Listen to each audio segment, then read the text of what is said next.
groups dedicated to me before I was ever assaulted by the Boulder Police on January 6th of 2017. That slander was worldwide. I have threats on my Facebook in languages I can't read. I've had to have other people tell me what they said because I was wondering if there were people trying to help. They weren't. A lot of people don't like the fact that I continue to speak out, including the Boulder Police Department. See, the thing is, by compartmentalizing it, the Boulder Police refused to look at the whole picture. They refused to look at all 6 days of harassment by the police prior to me being assaulted.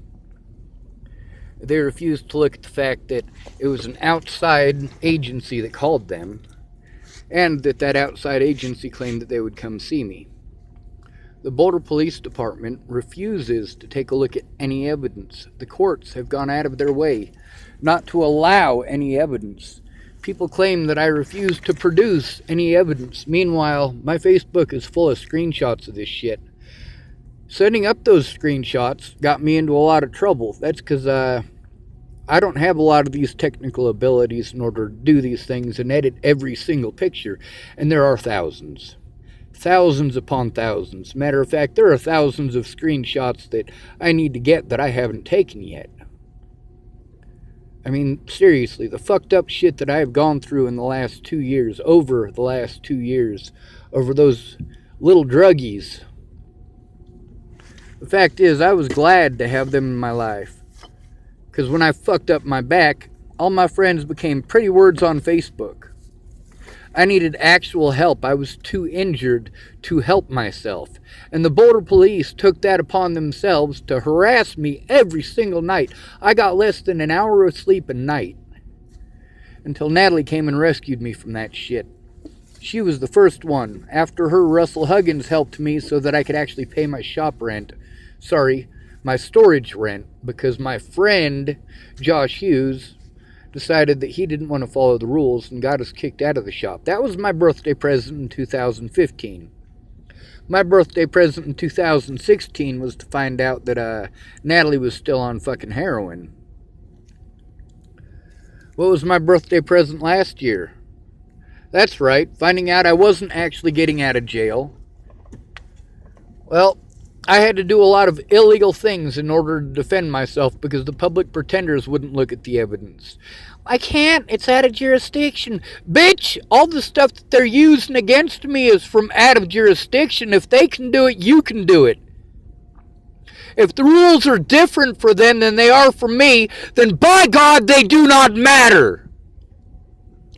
If the law only works one way, and the cops are above the law, and they can break the law at will and transfer me across jurisdictional borders to prevent me from making a report, then yes, it is okay for me to break the law to try to force them to. If these officers are allowed to lie on court documents, and I'm not allowed to even produce documents in court, there is a major goddamn issue. You call me mentally ill? No, I am pissed off and overwhelmed. I will never stop speaking out against this.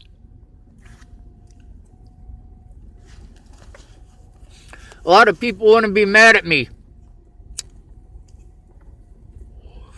There are literally hundreds of places on the internet where you can find my name, and they're not good things. It's a whole bunch of slander. A bunch of slander that made people afraid to be in my corner. The worst person out of all of them, though, is Candace Bondurant. When she was threatened and harassed by the police in Haxton, Colorado, that really shows you how far-reaching this bullshit is. When the cops in Chapel, Nebraska refused to take a report, that really shows how far-reaching this shit really is. Molly Smith went in with me in Chapel, Nebraska. That's the only place I was able to make a report.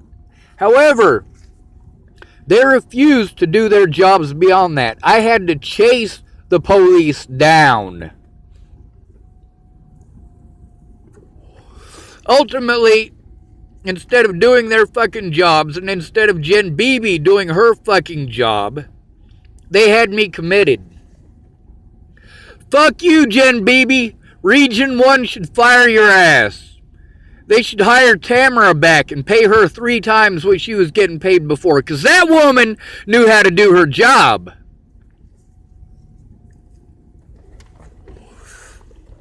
My therapist in Nebraska will not call me back. My therapist in Colorado will not call me back. The officers in Natalie's case will not call me back. All of these people are hiding. All of them. And rightly so. I will not stop speaking out. Not ever. Every single day since Natalie disappeared, I have tried to get someone to look at the truth, the whole truth, and nothing but the truth. Instead, I get the Bollingers and their cronies making websites dedicated to hatred. And then people want to say, Sean, why are you so hateful? Well, for starters, nobody assaulted the fucking Bollingers. Alicia Bollinger belongs in prison with her dad. Forever. The punishment should fit the crime. If you falsely accuse somebody of something, then yeah, you should be in prison for the same amount of time that that person would have gotten had they done it. Why? Because it's fair and equal. There's a lot of stuff that I got wrong, but there's also a lot of stuff that people bullshitted about. I'm not going to stop speaking out, not ever.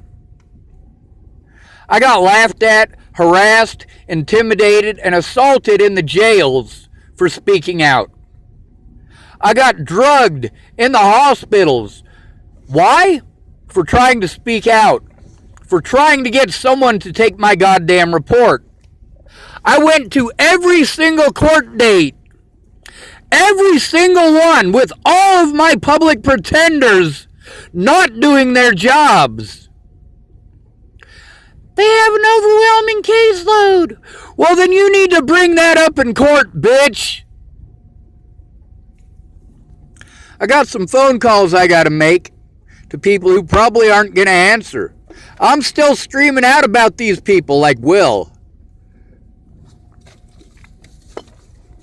These people didn't need to tell me this shit. They needed to come forward to the courts about it. I have the ability to send this stuff electronically now. It took a while for me to learn how to do it. However, if I send it in now, they're not going to allow me to go to court. They're going to do the same thing they did last time. Arrest me and prevent me from going to those court dates.